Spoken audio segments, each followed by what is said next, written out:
সুরধ্বনি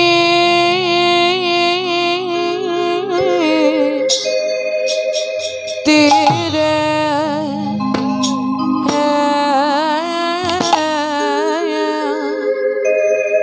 ও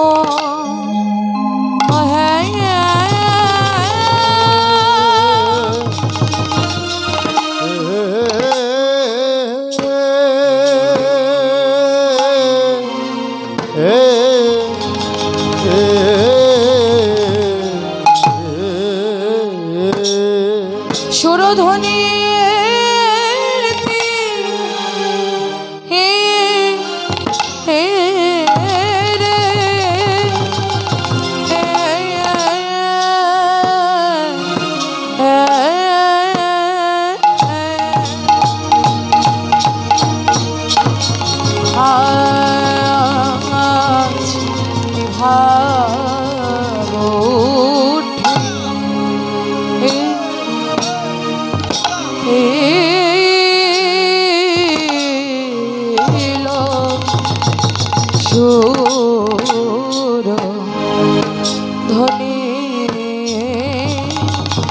সুরধ্বনি তীরে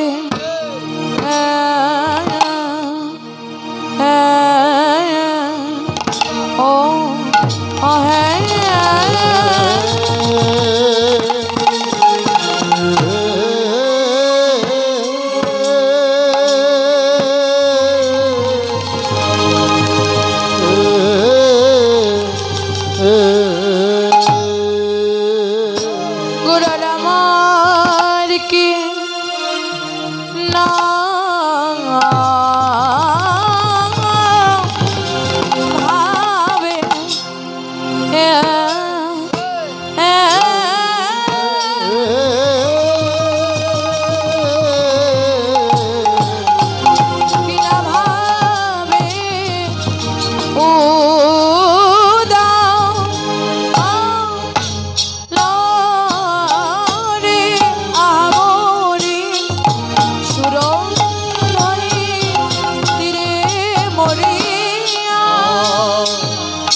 ধনী তেরে আমার গোরা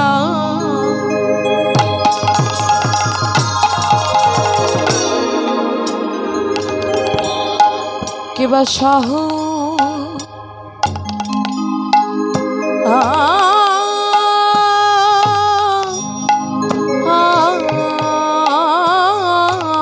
চর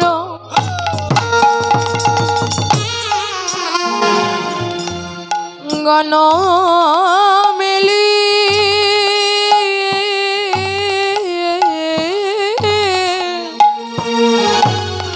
আমার গোরা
গণমেলি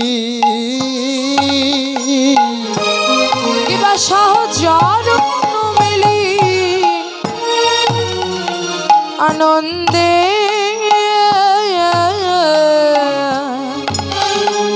আনন্দে বে ভরা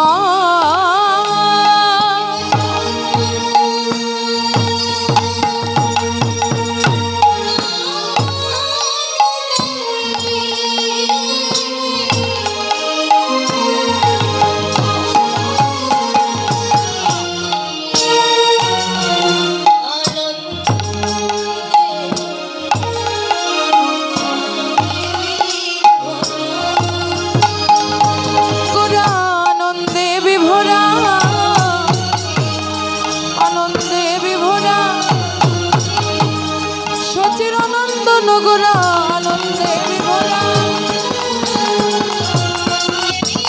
সচির নন্দন গোরা আনন্দে সচির নন্দন গোরা আনন্দে বিভোরা সেই তো এসেছে সেই তো এসেছে ব্রজভাবে হরি হরি সেই তো ব্রজভাব করি হরি সেই তো এসেছে সচির আঙিনার মাঝে সেই তো এসেছে সচির আঙিনার মাঝে সেই তো এসেছে মা যশোদার নয়নমণি সেই তো এসেছে মা যশোদার নয়নমণি সেই তো এসেছে সেই কংস বংশ ধ্বংসকারী সেই তো এসেছে কংস বংশ ধ্বংসকারী সেই তো এসেছে চেনা যায় চেনা যায় বোঝা যায় বোঝা যায় ভাবে নিধির ভাবে দেখে বোঝা যায় বোঝা যায়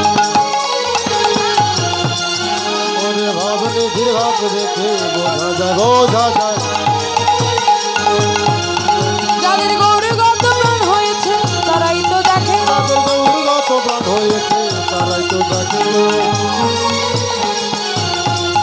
যাদের গৌরগত প্রাণ হয়েছে তারাই তো দেখে বলি সে রামনন্দের মাঝে গৌরগত প্রাণ হয়েছে যাদের গৌরগত প্রাণ হয়েছে যাদের গৌরগত প্রাণ হয়েছে যাদের গৌরগত প্রাণ হয়েছে যাদের গৌরগত প্রাণ হয়েছে যাদের গৌরগত প্রাণ হয়েছে তারাই তো দেখে গো সুরধ্বনির তীরে আজ গোরা কিশোর সহচর গণ মেলি আনন্দে বিভোর ঈশ্বর পরম কৃষ্ণ সচ্চিদানন্দ বিগ্রহ অনাদিরাদি গোবিন্দ আমার সর্বকারণে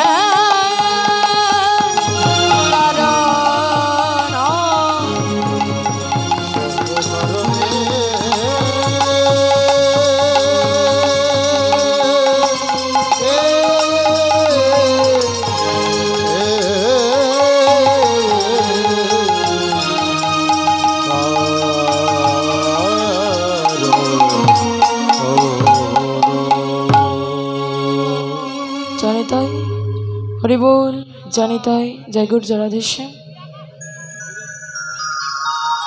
আচ্ছা শ্রীধাম নবদ্বীপে মাঝে আমার সেই গৌরহরি, আজ নবদ্বীপে মাঝে আমার গৌরহরি হরিনামের ডালাখানিকে মাথায় নিয়ে এলেন। হরিনামের ডালাখানিকে মাথায় নিয়ে এলেন, কাঁধে নিয়ে এলেন ভিক্ষার ঝুলি। আজ এই হরিনামের পসরখানিকে মাথায় নিয়ে এসেই কলিকালে আমাদের মতো জীবের উদ্ধারের তাগিদে আজ গৌরহরি সেই অনর্পিত চরিং চিরাত করুণায় অবতীর্ণ কৌলা সমর্পিত মুন্নত উজ্জ্বল রসা সভক্তি শ্রেয়া হরি পুরাট সুন্দর দুতিম কদম্ব সন্দীপিত সদা হৃদয় কন্দরে স্ফুরত বসচি নন্দন। সে চৈতন্য চরিতামৃতে প্রথম শ্লোকটি অনর্পিত, যা কখনো কোনোদিনও অর্পণ হয়নি এমন সম্পদ আজকে গৌরহরি নিজে মাথায় করে এমন সম্পদ খানিকে নিয়ে এলেন আমাদের মতো কলিহত জীবের উদ্ধারের তাগিদে। আজ আমার গৌরহরি নামের ডালেকটিকে মাথায় নিয়ে প্রত্যেকটি নাগরিককে ডেকে বলছে, ওরে নাগরিক, তোরা একবারে বদন ভরে নাম কর, তোরা একবারে বদন ভরে হরি নাম কর। কেন না হরের নাম হরের নাম হরের নামই বকে বলা কলৌ নাস্তিব্য নাস্তিব্য নাস্তিব্য গতির অন্যথা। ওরে নাগরিক, এই হরিনাম ছাড়া যে তোদের গতি নেই, তোরা একেবারে বদন ভরে এই হরি নামটা কর। বাবা, সত্য ত্রেতা দাপর কলি আমাদের এই ধরা মাঝে যতগুলো যুগ এসেছে, সব থেকে সহজ ভজনটা গৌরহরি আমাদের দিলে। কিন্তু এই সহজ ভজনটা কাছে পেয়ে আমরা কি করলাম? হেলাই হেলাই দিন পার করতে লাগলাম, হেলাই হেলাই দিন পার করতে লাগলাম। বাবা, সহজে পাওয়া জিনিসের মূল্য থাকে? থাকে না, জানি তাই। এখন আমি আগেই ক্ষমা চেয়ে নিচ্ছি, আমার শরীরটা একটু খারাপ তো, আর গলাও অনেক বসা, গাইতে একটু কষ্ট হচ্ছে, তাই আগেই ক্ষমা চেয়ে নিচ্ছি। আপনাদের মতো সাধুগুরু বৈষ্ণবের পরশে আসতে পারছি, এটাই আমার কাছে অনেক, জানি তাই। হরি বল। আজকে আমার গৌরহরি ডেকে বলছে, ওরে জি, তোরা একেবারে বদন ভরে নাম কর। তৎকালীন সময়ে গৌরহরি নাম বিতরণ করলেন। নিতাই চাঁদ ডেকে বলছিলেন, দাদা, আমরা যে হরিনামটা বিতরণ করব, আমরা এই হরিনামে কিভাবে বিতরণ করব? গৌরহরি বললেন, ওরে নিত্যানন্দ দাদা, তোমরা এই মধুর হরিনাম সেই নবদ্বীপে মাঝে গিয়ে যেতে সেধেই বিতরণ করবে। দাদা, যদি কেউ না নিতে চায়, যদি কেউ না নিতে চায় কি করবে জানো? যারা নিতে চাবে না তাদের হাত ধরবে, হাত ধরে বলবে তোমরা এই মধুর নাম করো। নিত্যানন্দ বলছে, দাদা তবুও যদি না নিতে চায়, বললেন তবুও যদি না নিতে চায়, প্রথমে হাত ধরবে, যেতে সেধে দেবে, তারপরেও যদি না নিতে চায় তবে তোমরা তারপরে তাদের পায়ে ধরবে, তবুই মধুমাখা নামটা তোমরা বিতরণ করো। ভগবান বললেন এই মধুমাখা নাম, এই নাম হরে নাম ছাড়া গতি নাই। তোমরা বদন ভরে নাম করো যেজনা, নিজের হৃদয় দরজাটিকে খুলে আমার শ্রীপাদ চরণে সবকিছু সমর্পণ করে একবার হা কৃষ্ণ প্রাণ কৃষ্ণ বলে কাঁদতে পেরেছে। এহ জগতের মাঝে আমি সেই ভক্ত চরণের দাস হয়েছি। গীতায় বললেন যে যথামাং প্রপন্দন্তে তাং স্তৈব ভাজাম্যহম মম বর্তানুবর্তন্তে মনুষ্য পার্থ সর্বস্ব। হে পার্থ, এহ জগতের মাঝে যে আমাকে যেভাবে ভজনা করে আমি তাকে সেভাবে দর্শন দিয়ে থাকি। বাবা, কেউ যদি মনে করে এটা একটা পাথর, এটা একটা মাটির মূর্তি মাত্র, ভগবান বললে যে জন্য মনে করবে আমাকে যে আমি একটা মাটির মূর্তি মাত্র, তার কাছে আমি সারা জীবন ধরে শুধু মাটির মূর্তি থেকে যাব। তার কাছে সারা জীবন ধরে আমি একটি পাথরের মূর্তি থেকে যাব। যে আমাকে যেভাবে ভজনা করবে, কেউ যদি মনে করে এটা পাথরের মূর্তি নয়, সেটা স্বয়ং আমার সেই পরমেশ্বর ভগবান। ভগবান ডেকে বললে যে জন মনে করে এটা মাটির মূর্তি নয়, আমি ভগবান, আমি তার কাছে সেই ভগবানের রূপেই দর্শন দিয়ে থাকি। বিশ্বাসে মিলাই বস্তু। একবার বিশ্বাস করে দেখো, এই মাটির মূর্তি চিন্ময় রূপে ধরা দেবে তোমার কাছে। বিশ্বাসটা থাকতে হবে। বাবা, অনেকে মনে করেন আমি বড় সম্পদের মালিক, আমার ভগবানের দরকার নেই। বাবা, হতে পারো তুমি সম্পদের মালিক, কিন্তু তোমার এই দেহ খাঁচা থেকে যেদিনে প্রাণ পাখিটা উড়ে গিয়ে ভবনদীর পাড়ে গিয়ে দাঁড়াবে, তোমার এই ধন সম্পদ কি তোমার সাথে যাবে? তোমার এই ধন সম্পদ তোমার সাথে যাবে না। এহ জগতের মাঝে অবস্থান করলে একবার হরি বিনা তোমার কোনো গতি নেই। বাবা, যারা নিজের হৃদয়কে গোবিন্দ চরণের দাস করতে পেরেছেন এহ জগতের মাঝে, তারাই তো আমার গোবিন্দের শ্রীপাদ চরণ পেয়েছে। সে প্রমাণ মহাভারতের বিদু। দেখুন, অনেকে মনে করে এই যে বড় বড় টাইলস, বড় বড় শ্বেত পাথর দিয়ে মন্দিরকে তৈরি করলে মনে হয় ভগবান সেখানে থাকে, কিন্তু ভগবান ডেকে বললেন আমি যে কাঙালের ভগবান, আমি কাঙালের ভগবান, আমি হত দরিদ্রের ভগবান। তাই বলে যারা কি বড় লোক, যারা বড় ধন সম্পদের মালিক, তারা কি ভগবানকে পাবে না বাবা? মহাজন বললেন তারাও পাবে। তুমি হতে পারো বড় লোক, কিন্তু তুমি তোমার হৃদয়টাকে যদি হীন দরিদ্র করতে পারো, তোমার হৃদয়টাকে যদি তুমি দরিদ্র করতে পারো, তবেই তুমি অনাদির আদি গোবিন্দের শ্রীপাদ চরণ পেতে পারো। সেই মহাভারতের বিদু যেদিন থেকে কৌরব পাণ্ডব আলাদা হয়ে গেলেন, বিদুর মহামন্ত্রী হওয়া সত্ত্বেও কখনো হস্তিনাপুরের অন্ন গ্রহণ করতেন না। প্রতিদিন মাধুগিরি করে যা প্রসাদ পেতেন, সেই প্রসাদ রন্ধন করে প্রসাদের থালাটিকে নিয়ে সামনে নিয়ে বিদুর এবং বিদুরের স্ত্রী পরাশরী দরজার দিকে তাকিয়ে থাকতেন। দরজার দিকে তাকিয়ে থাকতেন, কখন আমার প্রাণ গোবিন্দ আসবে। একবার ভাবটি দেখুন বাবা, সে মহাভারতে দুর্যোধনের মামা শকুনি দুর্যোধনকে ডেকে বলছে যে ভাগ্নে শোন, আর কিছুদিন পরেই কিন্তু কুরুক্ষেত্রের যুদ্ধ। এই যুদ্ধের মধ্যে একবার ভালো করে শুনে নে, এই যুদ্ধের মধ্যে কৃষ্ণ সেই চতুরের শিরোমণি, কৃষ্ণ যে পক্ষে থাকবে তারই কিন্তু জয়লাভ হবে। তাই যেভাবেই হোক কৃষ্ণকে একবারে নিজের দিকে নিয়ে আয়। কি করলেন? শকুনি ডেকে বলছে দুর্যোধন কৃষ্ণকে বাড়িতে নিমন্ত্রণ করে অনেক সম্পদ দিয়ে ভালো মন্দ খাইয়ে তাকে নিজেদের দলে নিয়ে আসতে হবে। দুর্যোধন কি করলেন? কৃষ্ণকে ডেকে বললেন, এই যে কৃষ্ণ,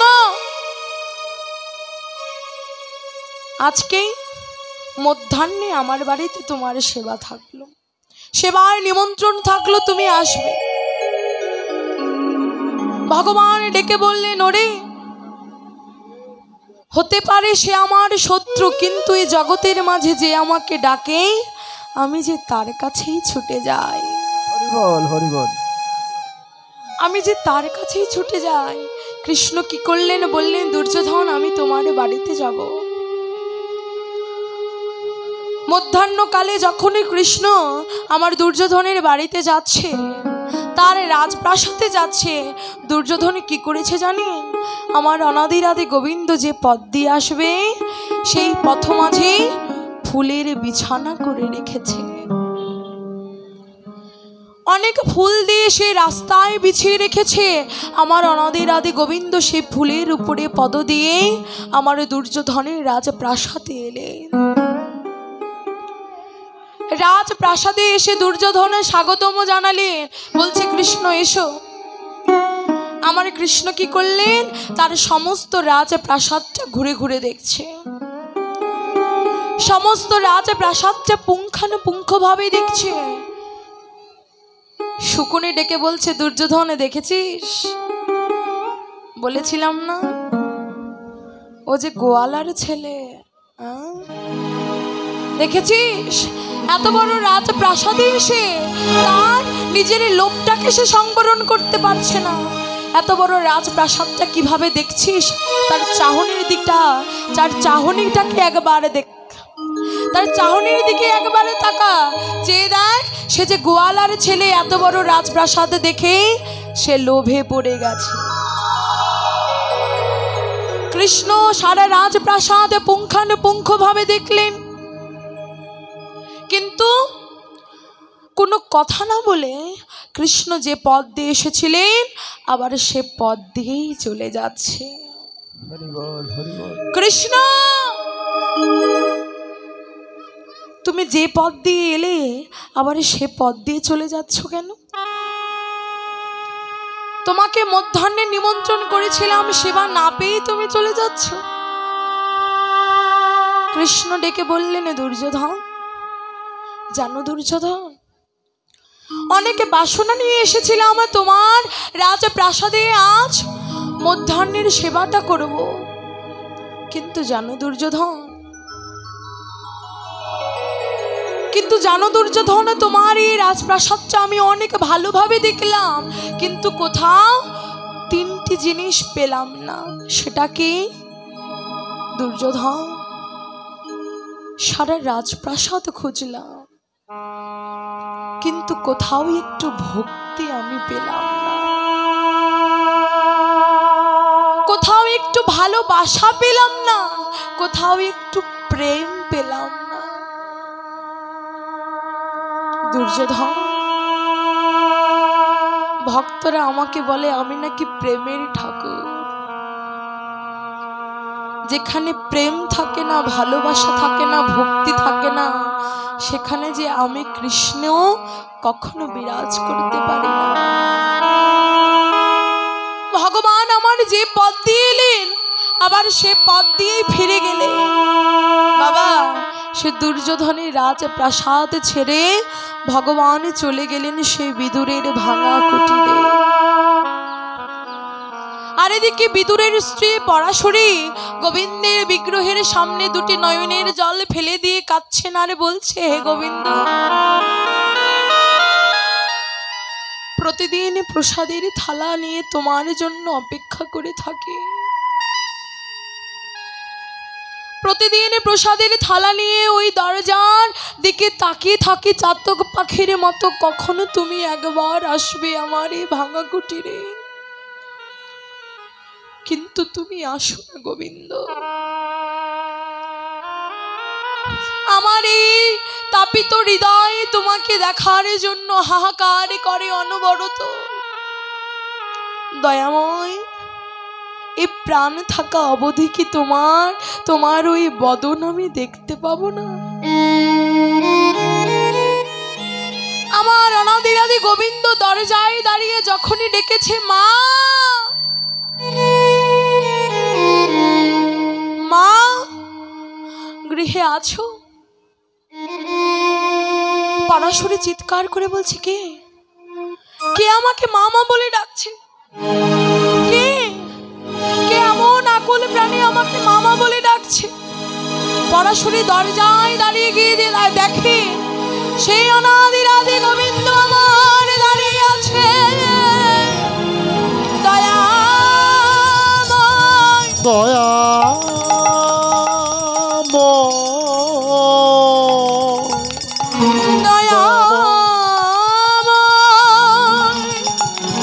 দয়া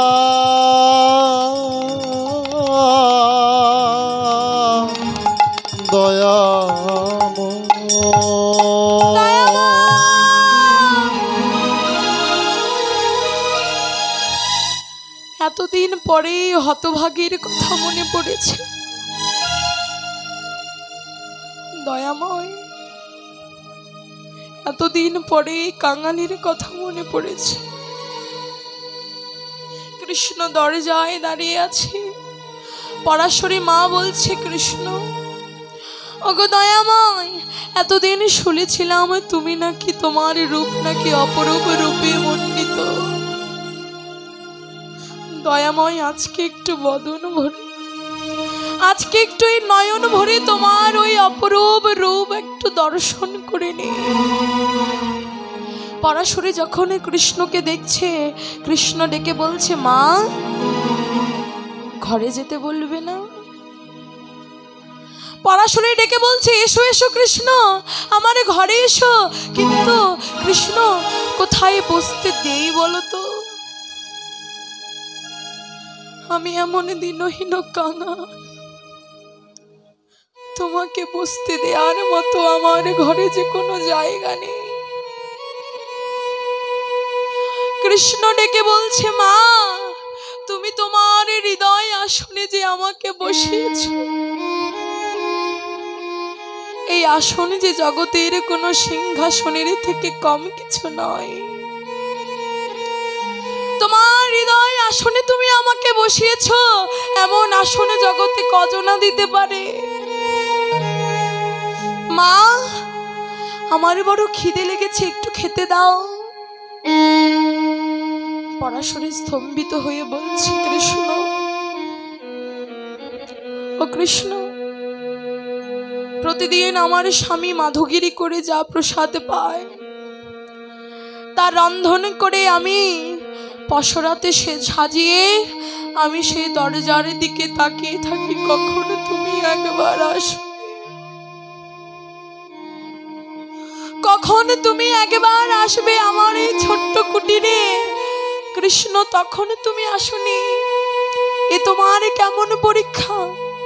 আজ 2-3 দিন ধরে আমার স্বামী কোনো মাধুগিরিতে কোনো প্রসাদ পায়নি, কোনো অন্ন পায়নি, তন্ডুল পায়নি, আর আজকে এসে তুমি আমার কাছে প্রসাদ চাইছো।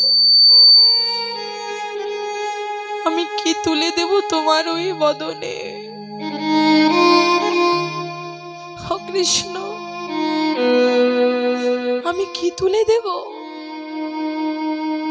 পরাশরী ভাবছে, না, আমার ঘরটিকে একটু ভালো মতো দেখি। যখন ঘরটিকে ভালো মতো দেখলেন ঘরের এক কোণে এক ছড়া কলা পড়ে আছে। এই কলা 4-5 দিন আগে তার স্বামী পেয়েছিল। বাবা একবার ভেবে দেখুন, বাজার থেকে যদি পাকা কলা নিয়ে আসা হয়, 1-2 দিনে যাওয়ার পরে সেই কলার অবস্থা কেমন হয়? আর 4-5 দিন আগে সেই কলা পেয়েছে, তার মানে সেই কলা কি আর ভোজনের উপযোগ্য আছে বাবা?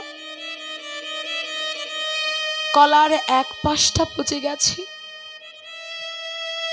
কলার এক পাশ পচে গেছে, আরেক পাশ ভালো আছে। কৃষ্ণ ডেকে বলছে, ও মা, হাতে করে কলা নিয়ে দাঁড়িয়ে আছো কেন?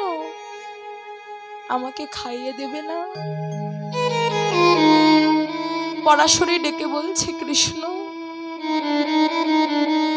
কত শত দাস দাসী তোমার জন্য রাজভোগ প্রস্তুত করে তোমার বদনের সামনে তুলে দেয়। কত কত দাস দাসী রাজভোগ প্রস্তুত করে তোমার ওই চাঁদ বদনে তুলে দেয়, আর এই পচা গলা কলা আমি কিভাবে তোমার ওই চাঁদ বদনে তুলে দেব কৃষ্ণ? কৃষ্ণ ডেকে বলছে, মা, তুমি জানো না এই কলার মধ্যে যে কি প্রেম লুকিয়ে আছে? একবার তুমি এই কলা আমার বদনে তুলে দাও। পরাশরী মা কৃষ্ণকে নিজের কোলের মধ্যে বসিয়ে নিয়ে কলাটিকে ছুলছে, কলাটিকে ছুলে কলার আঁশটিকে ফেলে দিয়ে কলার খোসাটিকে আমার গোবিন্দ বদনে তুলে দিচ্ছে। তাই গো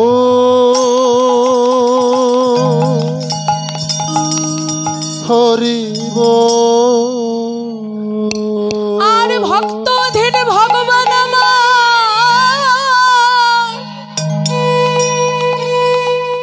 ভক্তের ভক্তি আর সাধনের জন্য সে কলা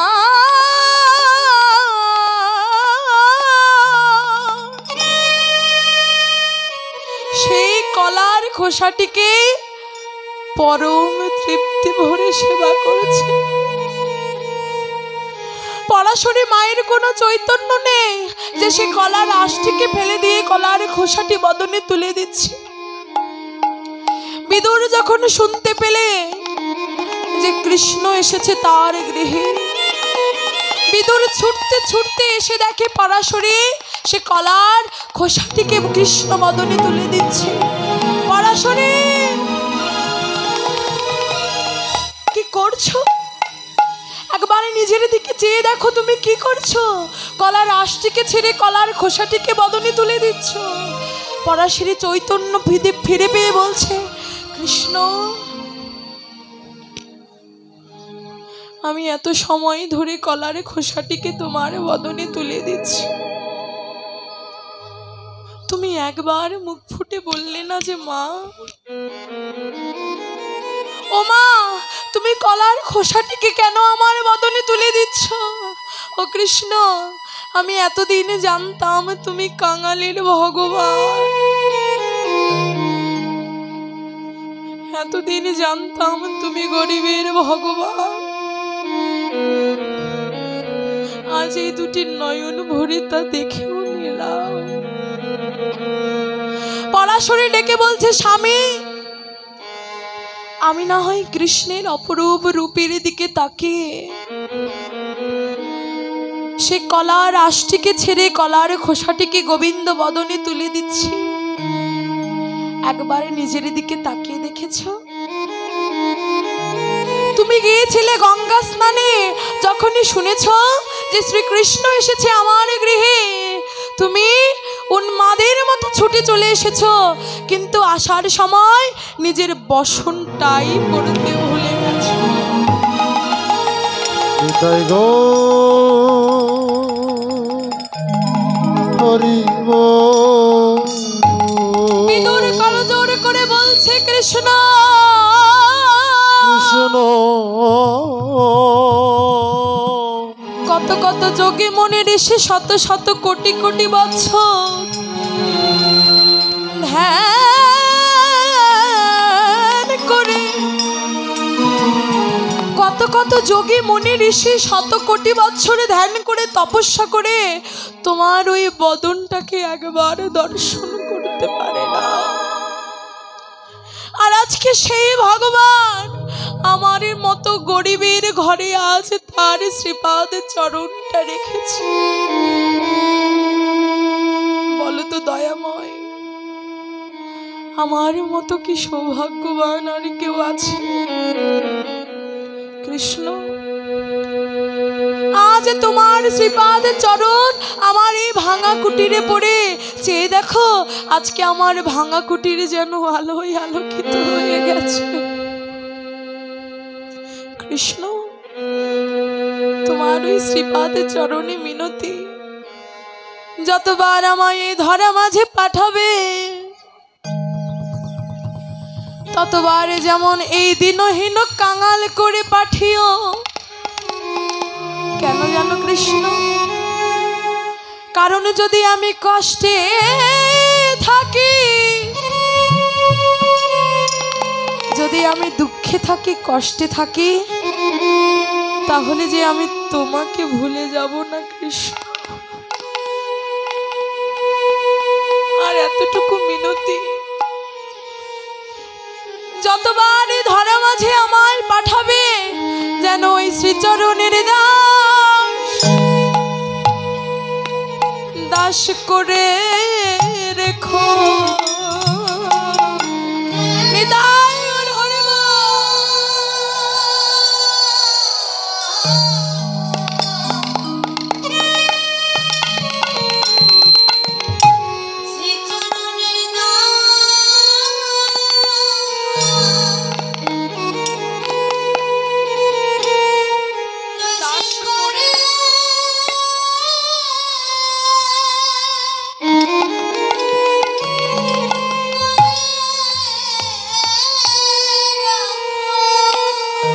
শুধু এই মিনতি,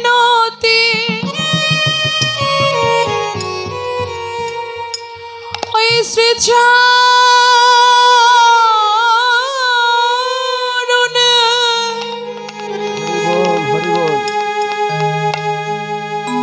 গোবিন্দ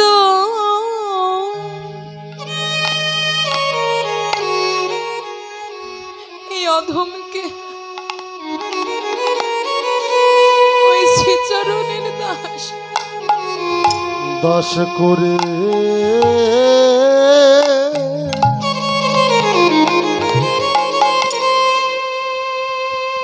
করে রেখো।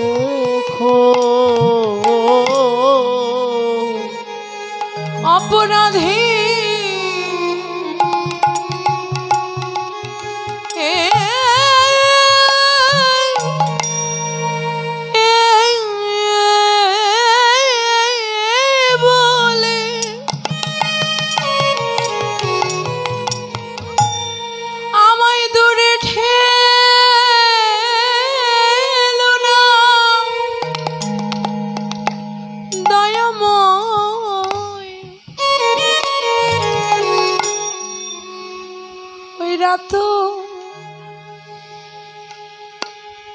রাত চরণে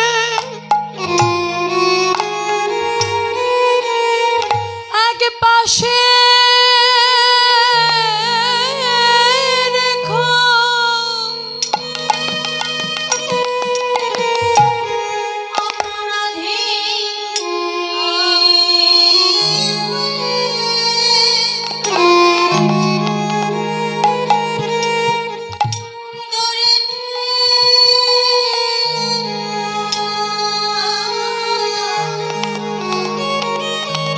ওই শ্রীচরণের পাশে রেখো। বলে ফেলে দিও না, ওই চরণের দাস করে রেখো। অপরাধী বলে ফেলে দিও না, এই মনতি করা রইল। অপরাধী বলে ফেলে দিও না, শুধু জনমে নয়, জনমে জনমে অপরাধী বলে ফেলে দিও না, শ্রীচরণের পাশে রেখো, অপরাধী বলে ফেলে দিও না, শুধু এই নিবেদন, অপরাধী বলে ফেলে দিও না, অপরাধী বলে ফেলে দিও না, ওই চরণের দান করে রেখো গো। সেই ভগবান আজ হরি নামের ডালাটিকে মাথায় নিয়ে এলেন। আজ সঙ্গত সকলকে নিয়ে আমার গৌরহরি বিনোদ খেলায় মেতে আছে। বিনোদ শব্দের অর্থ কি? বি শব্দের অর্থ বিশেষ, আরে নদ শব্দের অর্থ হলো খেলা। বিশেষ ভাবে যে খেলা খেলা হয়, আর বিনোদ শব্দের আরেকটি অর্থ হলো নতুন। এই যে বলে না বিনোদ বিনোদ খেলা, আজ সেই বিশেষ খেলায় মত্ত হয়ে আছে আমার গৌরহরি।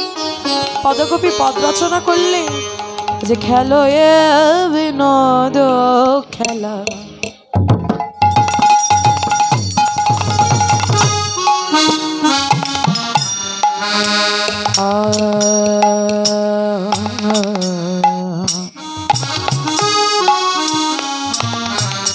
আমার গোরাবো মালি,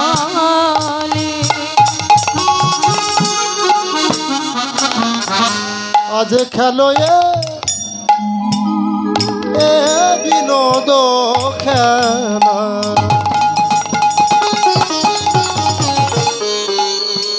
গোরাবন মালি, গম প গম গরে সা নি নি সা গা মা পা গম প নি দা পা গম প গম গরে সা রসরা গোরা গোরা গোরা গোরা গোরা গোরা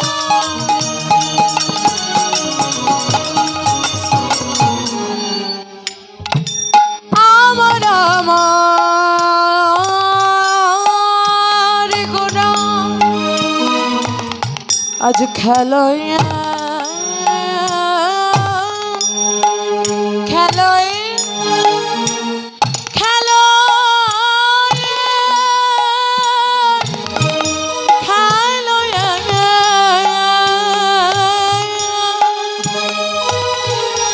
আজ খেলো বিনোদ খেলা,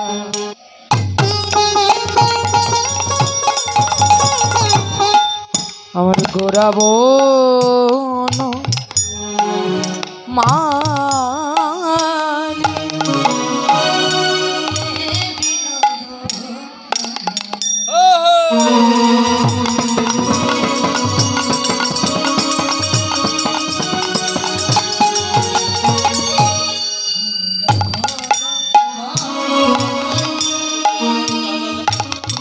পুলিনে বিহার করে লয়ে ভাগত ডলে, আপনি নয় বিহার করে লয়ে ভক্ত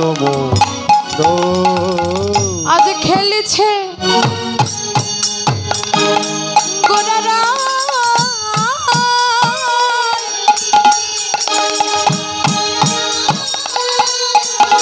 খেলিছে গোরারা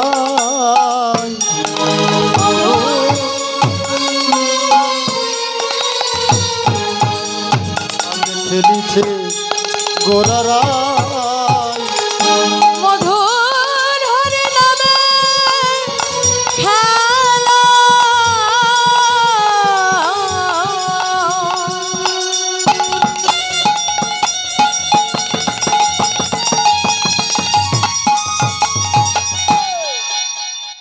কেমন? এ যে হরিবলার বাহু তোলা,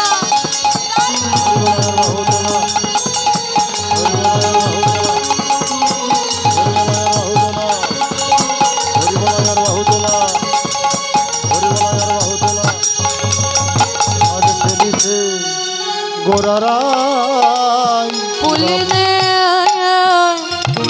আর করে লয়ে ভক্ত আজ আমারে গোর হরি খেলছে কি মা? কখনো খেলেছ? বলেছি যৌবনকালে কখনো খেলেছ? বিয়ের আগে দু একটি খেলার নাম বলতে পারবে? এ বাবা, এই যে কথা বলছে না। আমার মায়েদের সব থেকে পছন্দের খেলা হলো কুতকুত খেলা। ঠিক বলেছি? এমন কেউ নেই যে এই খেলাটি খেলে। বাবারা, আপনারা খেলেছে? এও জগতের মাঝে খেলতে গেলে দেখুন কি কি প্রয়োজন হয়। বাবা, কেউ কি কখনো একা একা খেলতে পারে?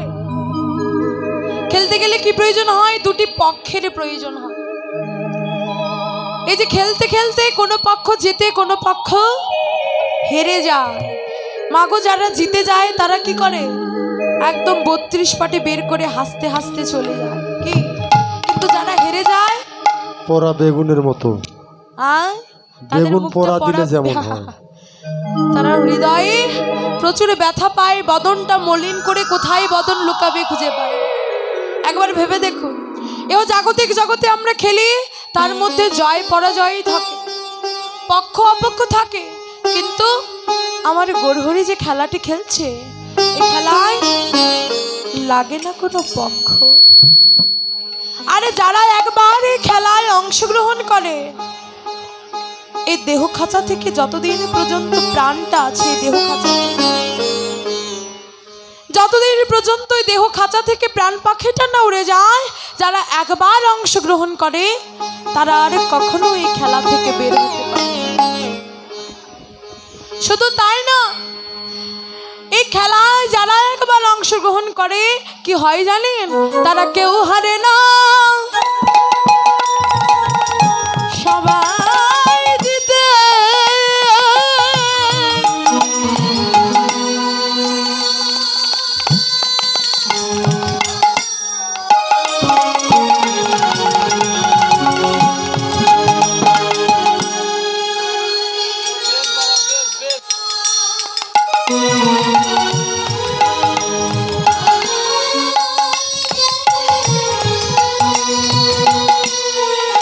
যারা হরি নামে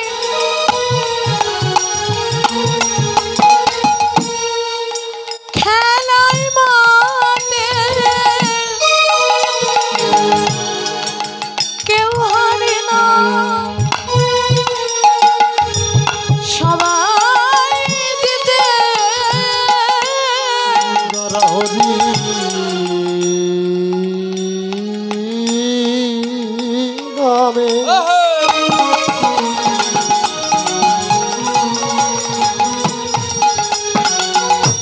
খেলাতে মাতে,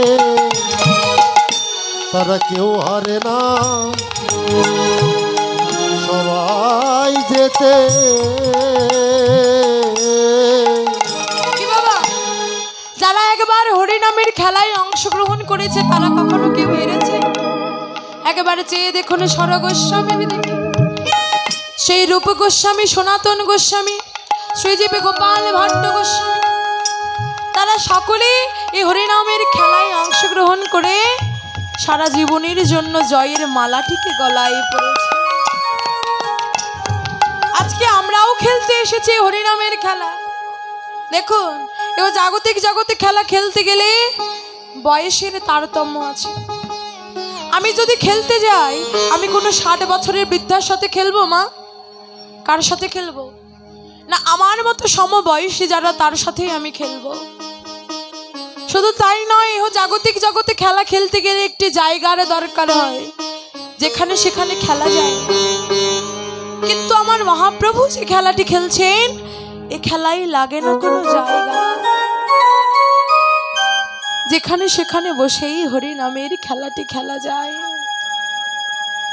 এই খেলায় লাগে না কোনো বয়সের পার্থক্য ভেদাবে। যে কোনো মানুষ যে কোনো সময়ে খেলা খেলতে পারে। ধরুন কোনো পিতা তার পুত্রের সাথে হরিনামের খেলায় মেতে আছে। বাবা, খেলার রসটা যখন গাঢ় থেকে গাঢ়তম হয়ে সর্বোচ্চ শিখরে উঠে যায়, কি হয় জানেন? কত পিতা ধরে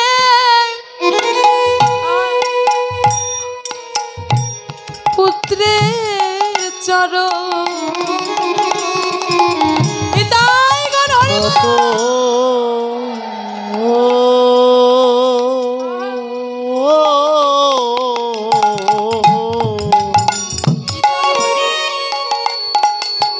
কত পিতা ধরে এমন পুত্রের চরণ,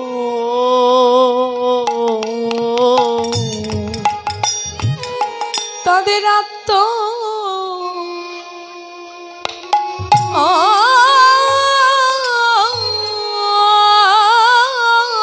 স্মৃতি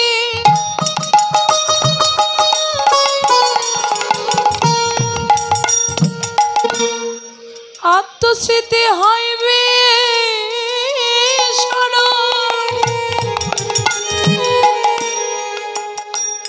কত পিতা ধরে পুত্রের চরণ,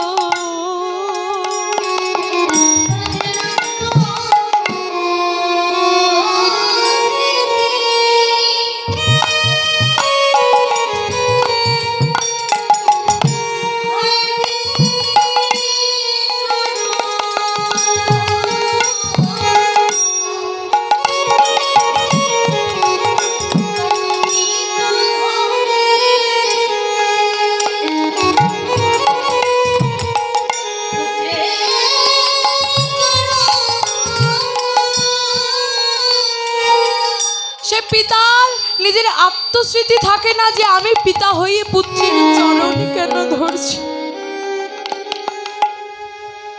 পিতা পুত্রের চরণকে ধরে, শুধু চরণ নয়, কি করে জানি? করে ধরা ধরিয়া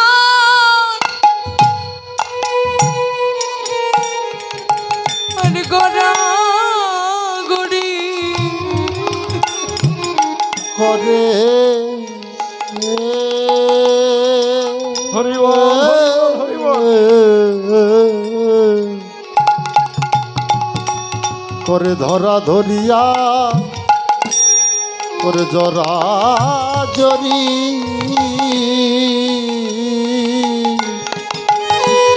করে ধরা ধরিয়া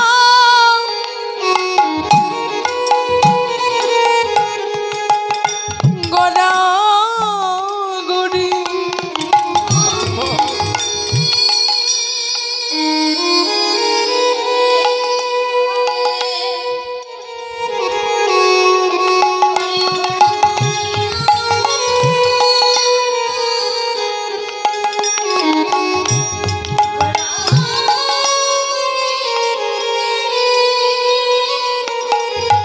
মুখে বল হরি বল,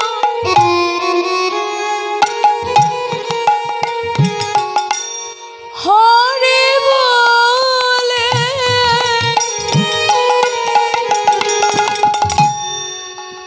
তারা করে ধরা ধরিয়া সে ভক্তের চরণ ধুলায় গড়া গুড়ি করে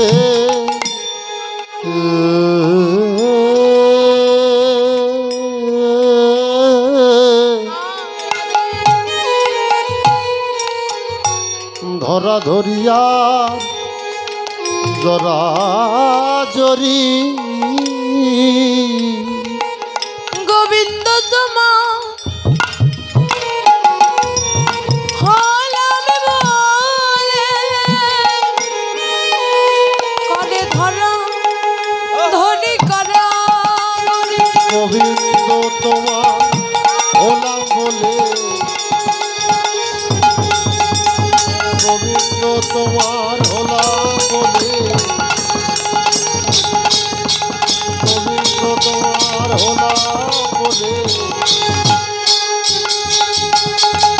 করে ধরা ধরিয়া গোরা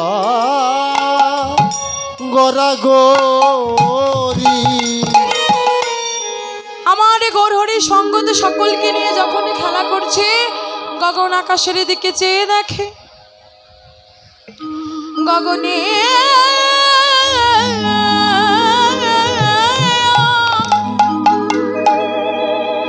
গগনে আরে বেলা নয় ওরে সঙ্গত সকল চেয়ে দেখো গগন আকাশের দিকে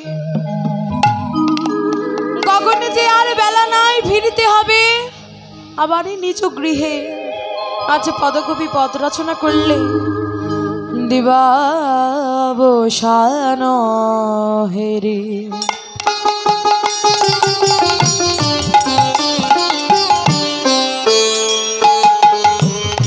গো গৃহেতে চলে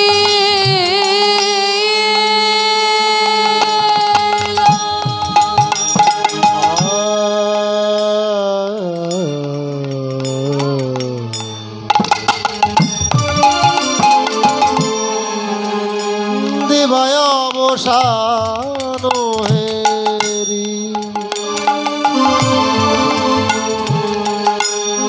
ঘোর গৃহেতে চলি ওই জননে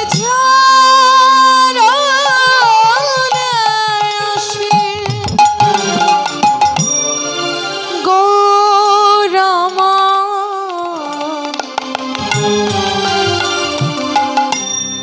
প্রণাম করে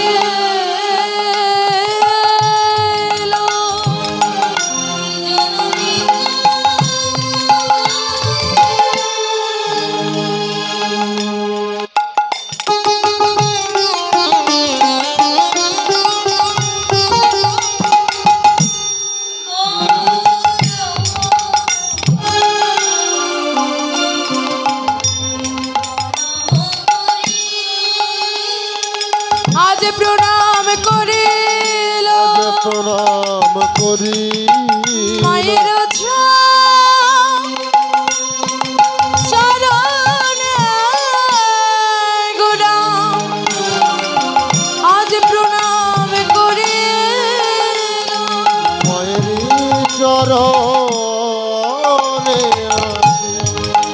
গৌরামা প্রণাম করিল আজ আমার গৌরহরি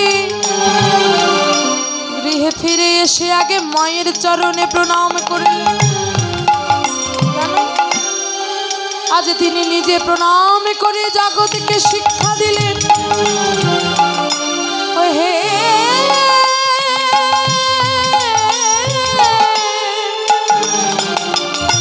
ও হে জগতের জি তোমরা যতই তীর্থস্থানে যাও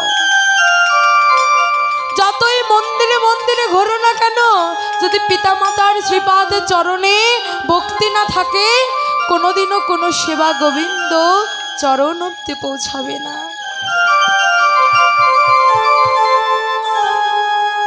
কারণ আদি গুরু পিতামাতা তারপরে দীক্ষাগুরু তারপরে শিক্ষাগুরু সে পিতামাতার চরণে যদি ভক্তি না রাখো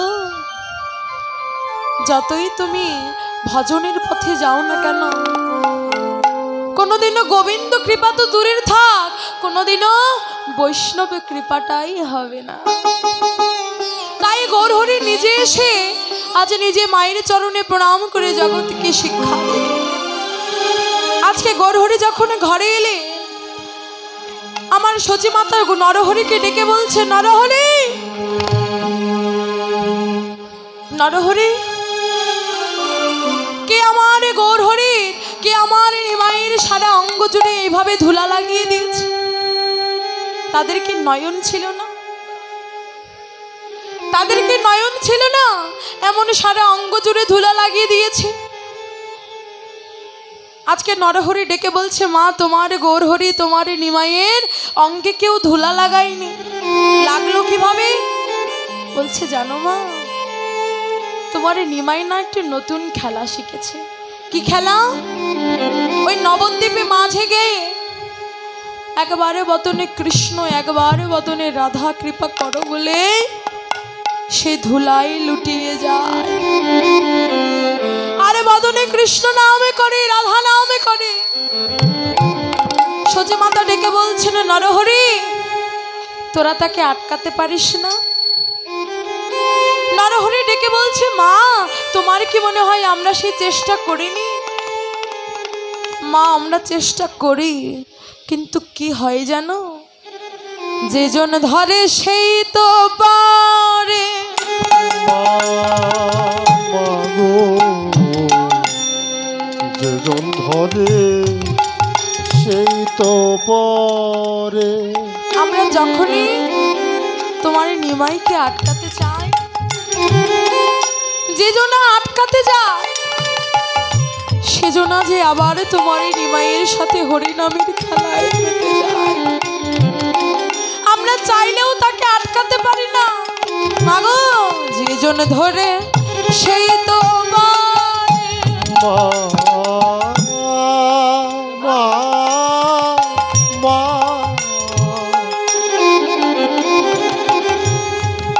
যেজন ধরে সেই তো এই না নদী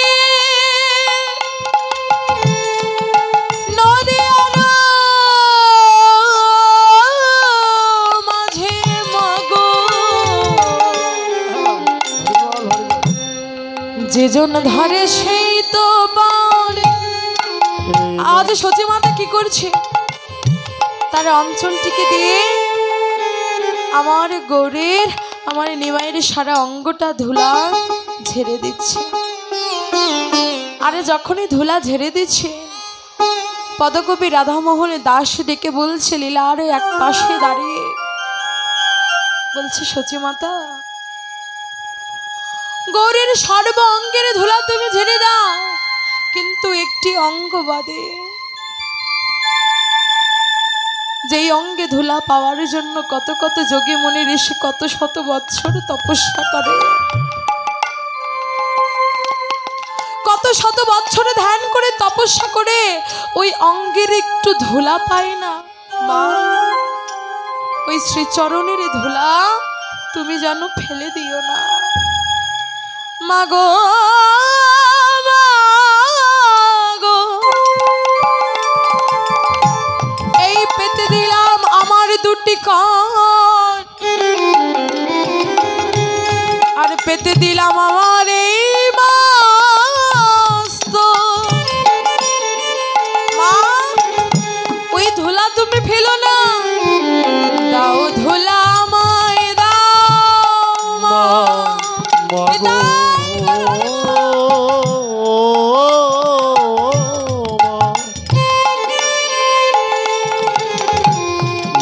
দাও ধুলা আমার মাথা, পেতে দিলাম আমার মস্ত। মাগো দাও ধুলা আমায় দাও, আজ ধুলায় ধূসর গদ গদ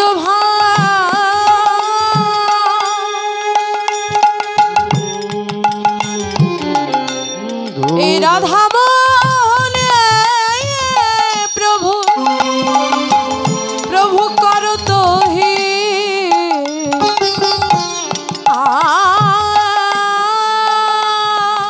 রাধা মোহনে প্রভু পদ কর তোহি,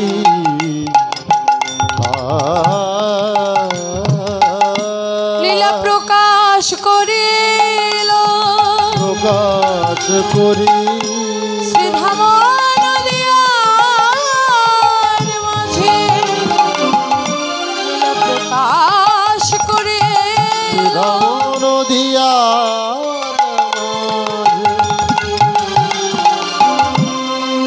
প্রকাশ করিল।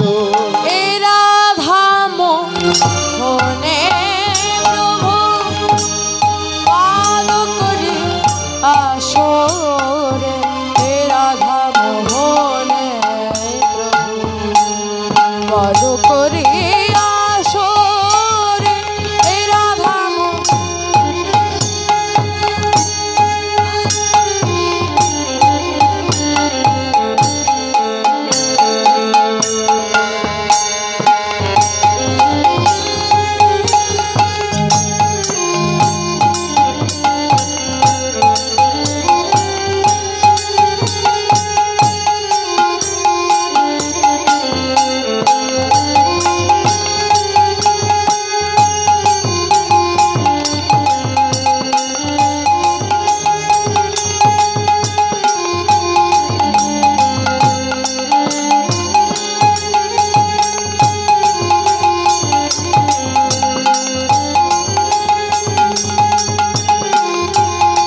দিগিনে যাতা গড়গড়া তেরে গড়গড়া দাগ দিগিনে যাতা গড়গড়া তেরে গড়গড়া দাগ ধরে ধরে ধরে ধরে দাতা ধরে ধরে ধরে ধরে ধরে ধরে ধরে দাতা ধরে ধরে দাতা ধরে দাতা গড়গড়া তেরে গড়গড়া দাগ দিগিনে যাতা গড়গড়া তেরে গড়গড়া দাগ দিগিনে যাতা গড়গড়া তেরে গড়গড়া দাগ